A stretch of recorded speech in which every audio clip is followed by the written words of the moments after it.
morning, and welcome to the National Kidney Foundation's of Indiana's Kidney Corner. I'm Dr. Wendy Kindig, your host, and today we'll be talking about home hemodialysis and home peritoneal dialysis, different forms of home treatments to treat kidney failure. And with me today to discuss that is Dr. Michael Kraus.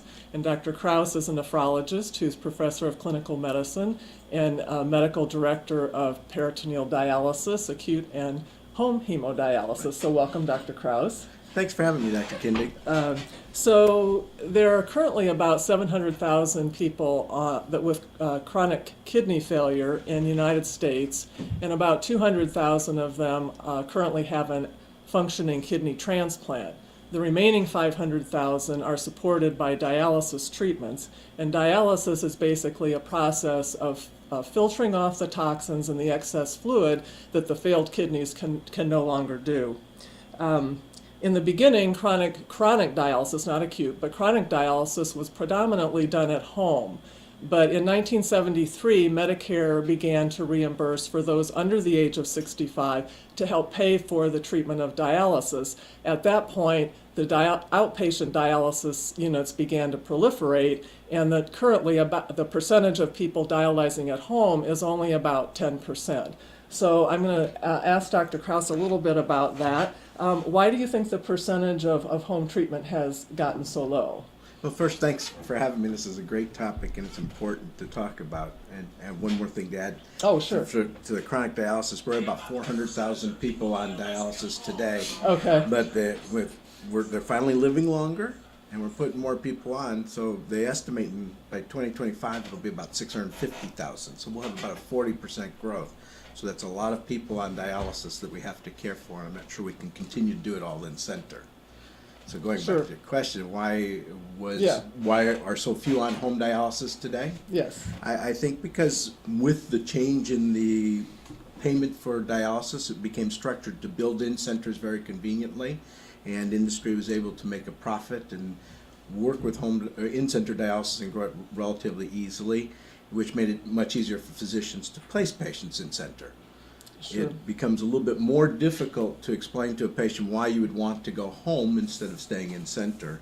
So it takes more time and it's a little bit more difficult. And patients become nervous about doing things for themselves. We'll meet a couple of patients today that do theirs at home and can explain how easy it actually is. But you have to get used to the idea that you're not going into a clinic where they're doing things for you. When we think about chronic disease, no other chronic disease do you go to a clinic to do things for you. You couldn't imagine going to a clinic to get your insulin every day. Correct. Right? Yeah. So Yeah. you have to learn. Even heart failure does amazing things at home.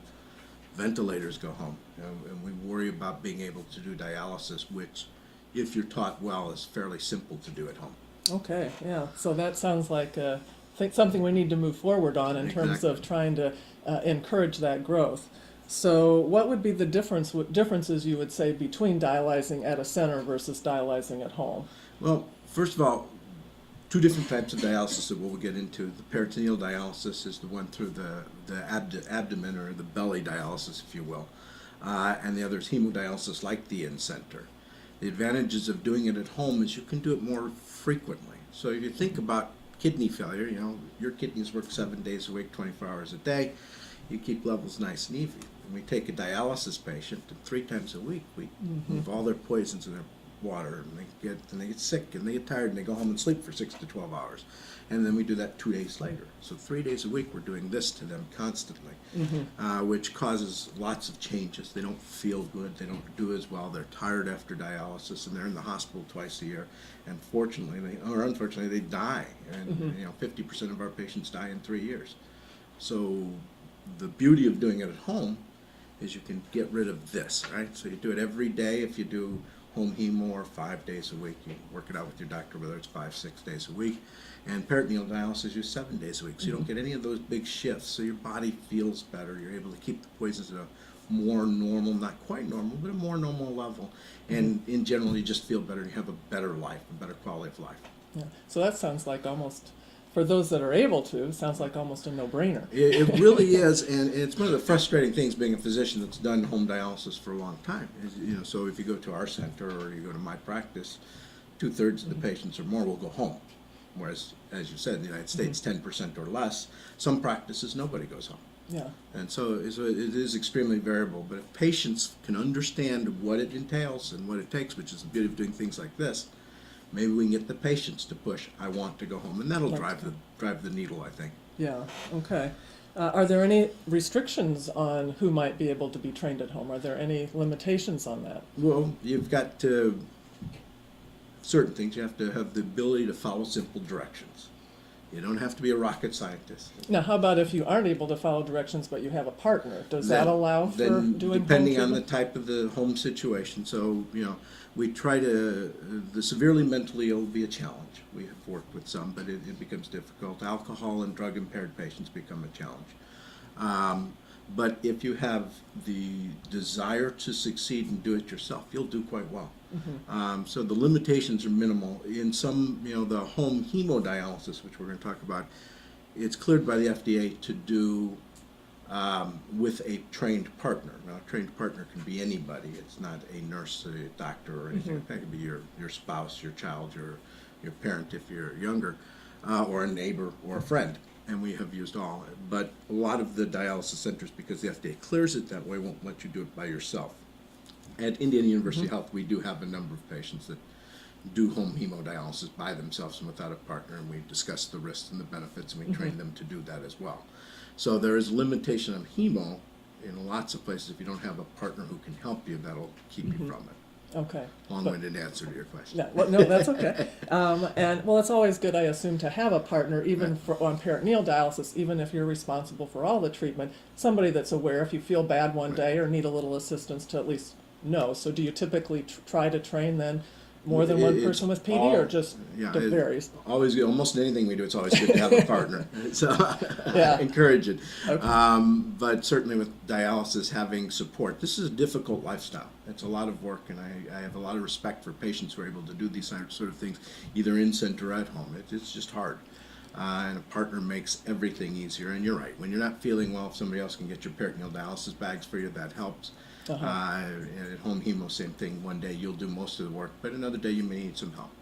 Well, I also think too, for home treatment, if you're feeling the benefits, if you feel better, and it can certainly make you motivated to want to keep doing it and go ahead and take that responsibility. Exactly. Because if you're feeling worse doing this ups and downs and you see a difference, then yeah, I would think that would be it's like you said, it's like you imagine. It's a lot of work, and it's hard work. And if I don't make you feel better, you won't do it. So the success of knowing that the therapy works for an individual is the fact that our patients stay on dialysis and they stay at home, and they don't like to go back to center, and they'll fight for staying at home dialysis until they get their transplant. Okay. Well, we're going to take a short break, and then we'll be right back.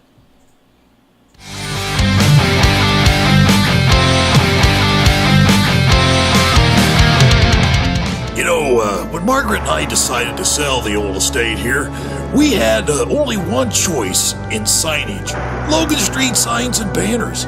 Conveniently not located on Logan Street anymore, but rather located on 10th Street on the south side of Noblesville.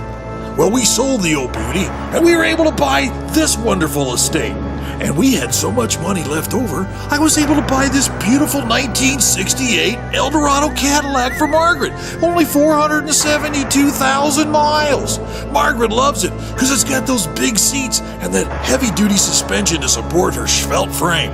Next time you're looking for signs or banners, call old Jim at Logan Street Signs and Banners, 773-7200. Conveniently not located on Logan Street anymore.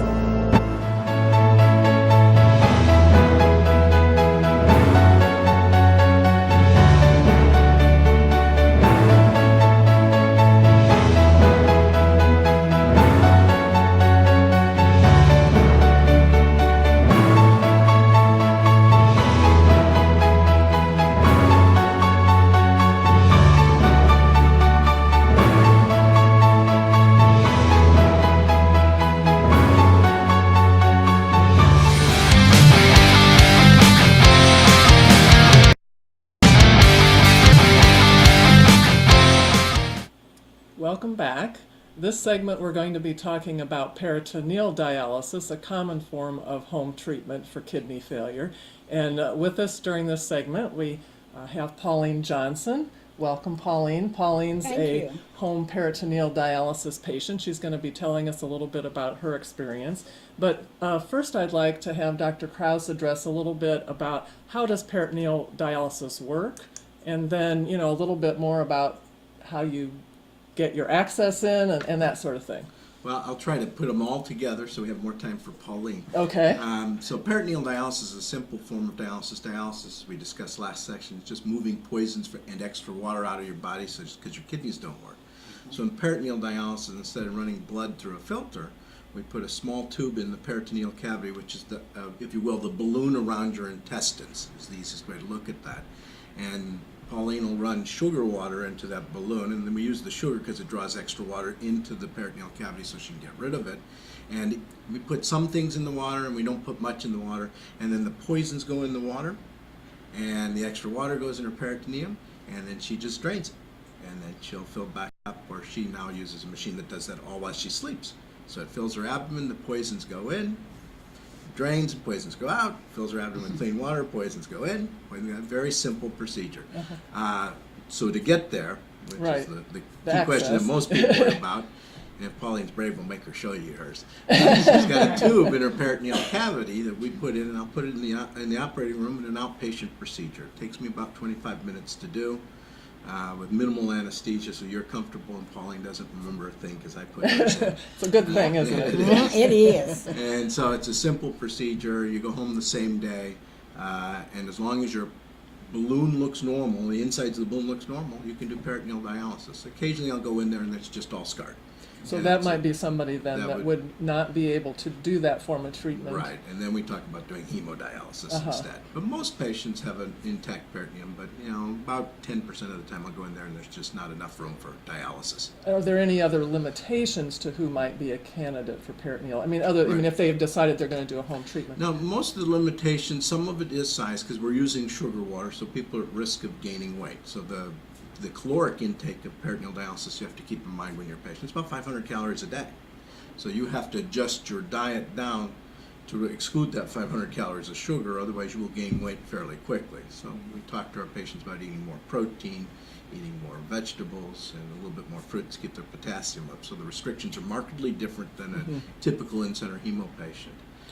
But if you've got an intact peritoneum, and as we discussed last segment, if you're able to pay attention, do simple tasks, and take care of the procedure, which is fairly simple, almost anybody can do Yeah. it. So large size would be a consideration, but Right. would not be a total No, exclusion. we have some large people on. And if you have prior surgeries, it's also a consideration. It's surprising. I'll go into some people that's had multiple surgeries and it'll be perfectly normal inside. And other people who've no surgeries, that you would think would be fine, are scarred up. Yeah. So you can't always tell, and I don't have a test to look. So I go in with a very small scope and see.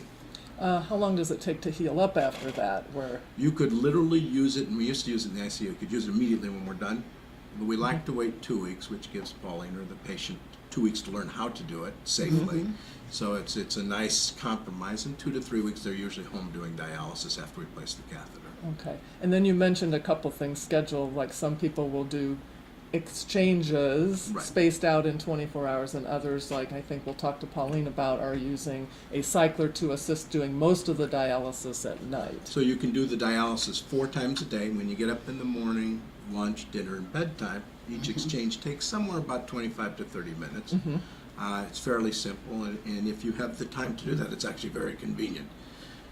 The other alternative is a machine that does it while you sleep. We'll do 4 or 5 exchanges at night, and you can set something that like- up about 6 o'clock in the evening, and you'll be able to set it up awake, do an exchange from it, get an extra exchange. I like to get that extra exchange, and then when you go to bed, all you gotta do is hook up and hit go, and you're all set. There you go. So that's And just that's a the machine there. It's yeah. very small. It probably weighs about no more than 15 pounds. The bags that you put on it are 5 to 6 kilos, so about 10 to 12 pounds. So it's extremely portable, whether you do it by manual or you do it by machine. We have the bags delivered to where you want to travel if that's the case. Okay. So it's very simple to do. Okay, well, Pauline, it's your turn. So Okay. could you tell us a little bit about how you decided to do peritoneal dialysis?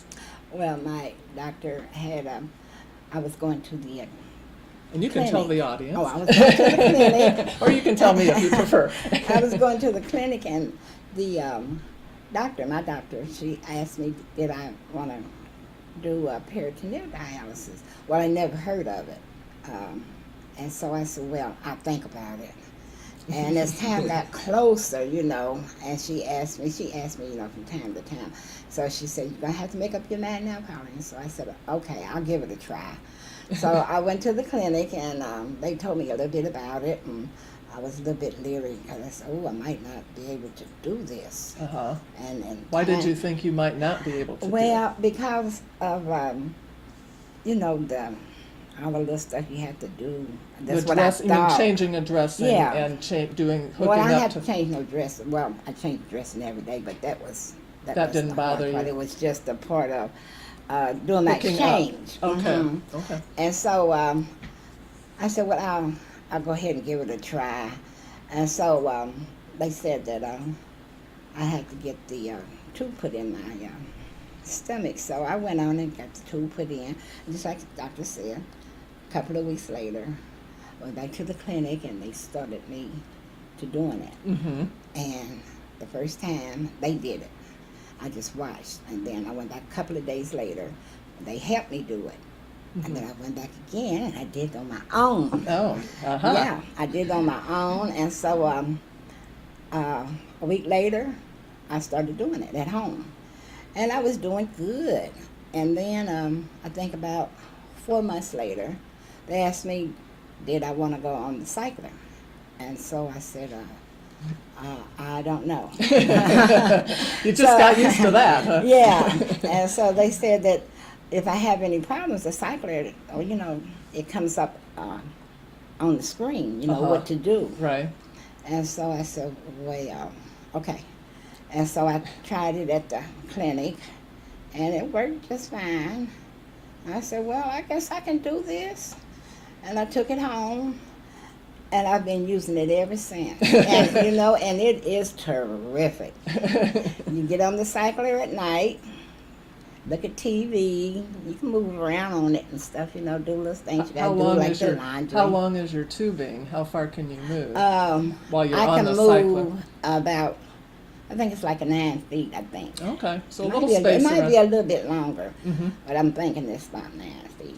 Now, what if you, for some reason, you would have to, let's say, go to the bathroom or something that you... It'll reach to the bathroom. It'll reach, okay. But patients can take themselves Right, off that's and what put I was gonna- themselves back on. Yeah. So If they have to necessary, do that. yeah. Because I've done that. Yes. Yeah. I had to do that only one time. I did it.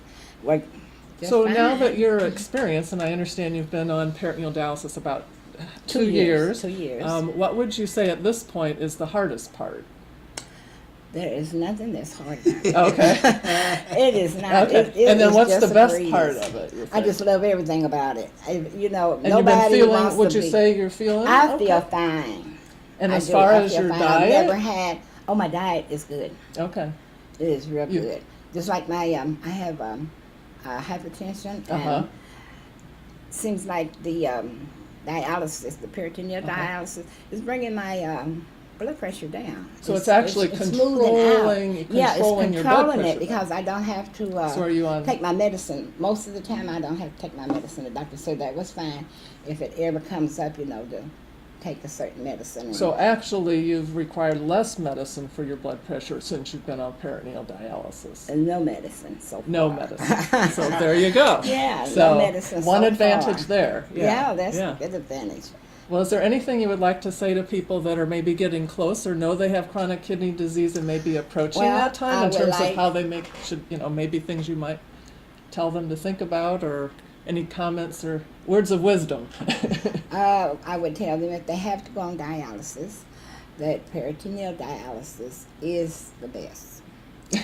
I mean, I love it. Nobody wants to be on dialysis, but if you have to go on dialysis, try peritoneal. Okay. Because I love peritoneal. I wouldn't trade it for anything.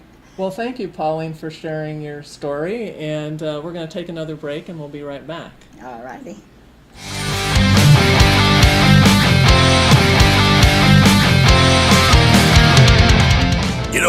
When Margaret and I decided to sell the old estate here, we had only one choice in signage. Logan Street signs and banners. Conveniently not located on Logan Street anymore, but rather located on 10th Street on the south side of Noblesville. Well, we sold the old beauty, and we were able to buy this wonderful estate. And we had so much money left over, I was able to buy this beautiful 1968 Eldorado Cadillac for Margaret. Only 472,000 miles. Margaret loves it because it's got those big seats and that heavy-duty suspension to support her svelte frame. Next time you're looking for signs or banners, call old Jim at Logan Street Signs and Banners, 773-7200. Conveniently not located on Logan Street anymore.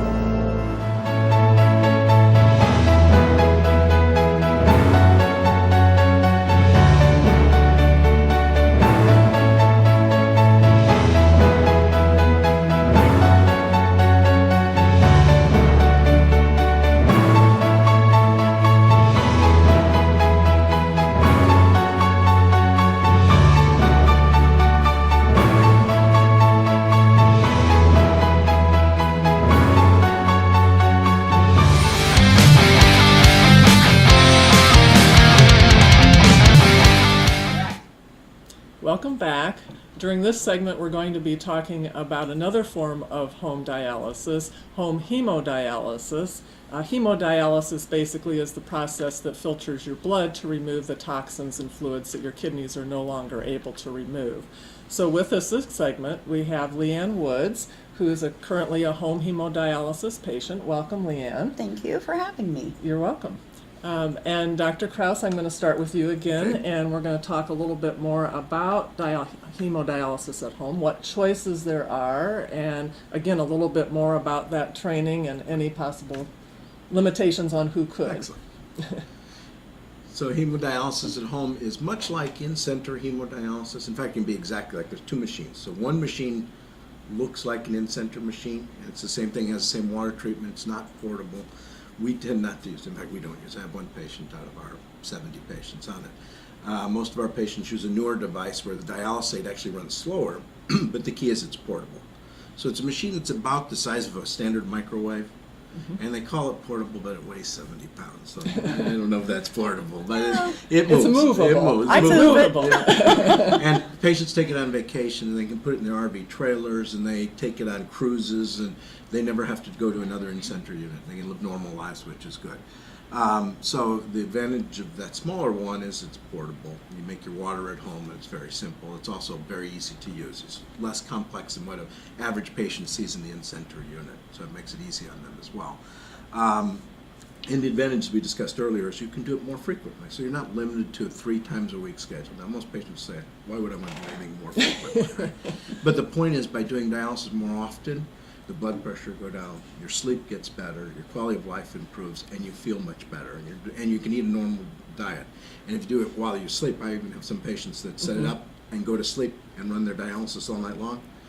They're on no binders, and binders are a pill that our patients take to lower phosphorus and keep it from getting absorbed. One of the things we can't filter so well with dialysis. Exactly. Unless we're doing it, You do it longer, longer and slower, then all the phosphorus comes off, and these patients have to actually eat phosphorus.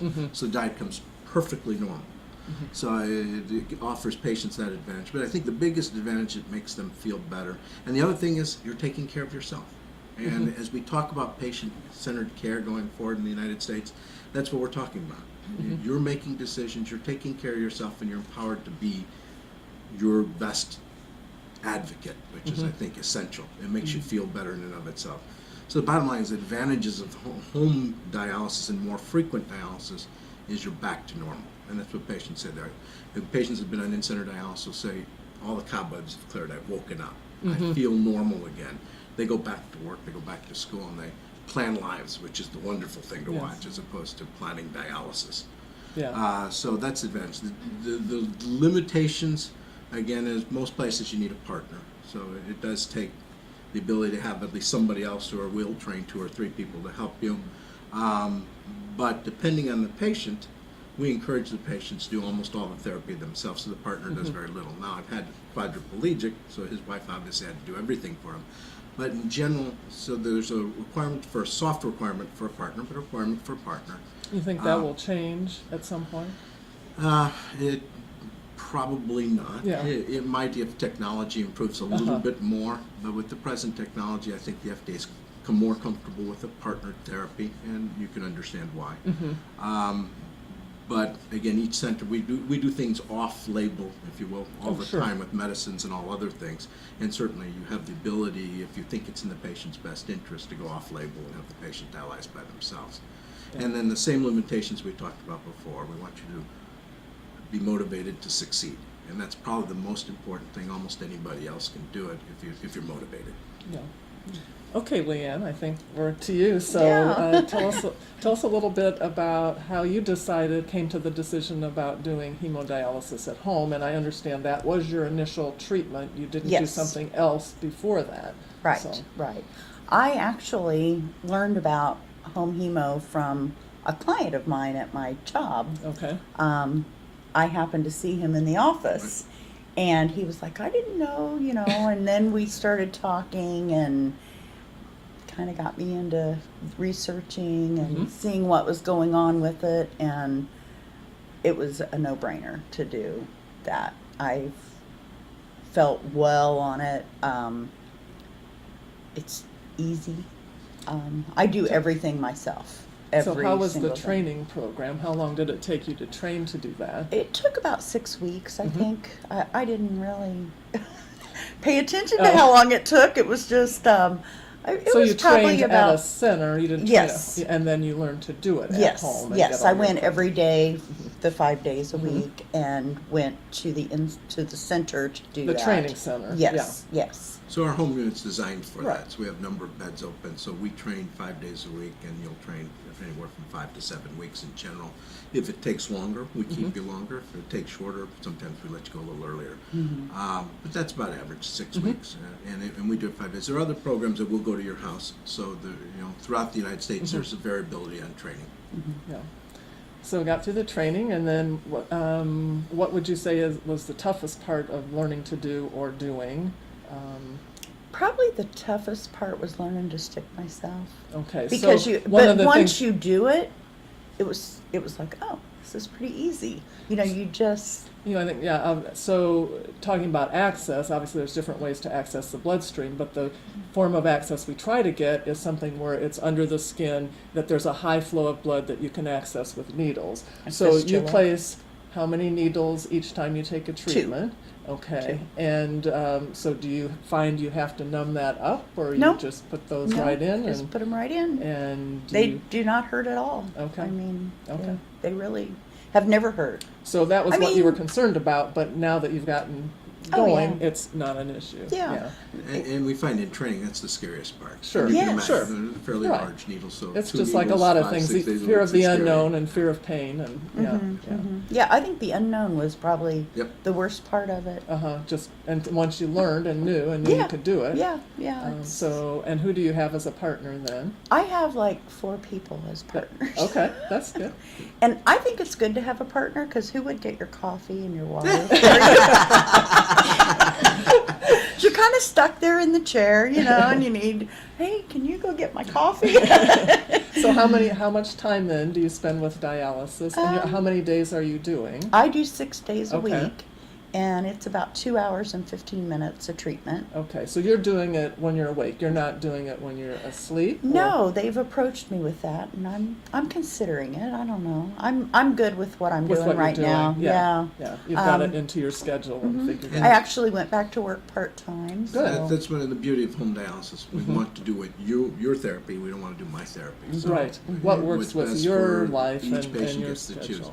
Now, one of the advantages of the NAT one is there's now a single needle. So rather than 2 I needles, because of I've the got one equipment. needle has 2 needles in Right. it. I've And read about so that. it cuts down your I needle see. sticks by I half, see. which is also So it nice. might be a consideration if there's limitations on access or something like that. And that needle stick is still the hardest part. And it's Yeah. what scares the patients the most, even Yeah. on a daily basis. So you cut it in half, you cut the stress, and it's the longest part because you got to prep and get ready. So Yeah. So it actually makes the treatment easier to go with one needle. I see. Yeah, the machine I use is really an awesome machine. It just tells you everything.